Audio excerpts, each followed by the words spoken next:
Սիրելի հայրենակիցներ, անցնող տարին մեզանից յուրաքանչյուրին տարավ իր մղձավանջների միջով։ Կային գիշերներ, երբ լռությունն ավելի ծանր էր, քան աղմուկը, երբ ճնշումն ավելի դաժան, քան բաց հարվածը,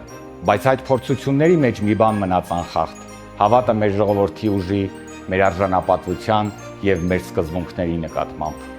Երբ հեշտ էր հրաժարվել, մենք մնացինք։ Երբ գայթակղիչ էր շեղվել, մենք ուղիղ կանգնեցինք։ Երբ փորձում էին կոտրել, մենք ընտրեցինք չծնկել։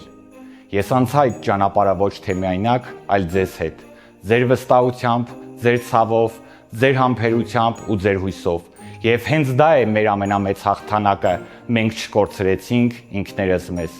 Նոր տարին թող լինի ոչ թե մոռացության, այլ հիշողության տարի, ոչ թե վախի, այլ պատասխանատվության, ոչ թե դատարկ խոսքերի, այլ գործի ու արժանապատիվ քայլերի ժամանակաշրջան։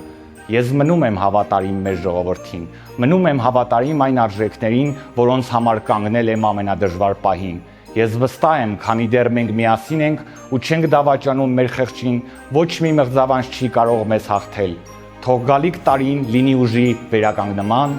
արդարության ամրապնդման և հավատքի վերածննդման տարի։ Շնորհավոր ամանոր և Սուրբ Ծնունդ։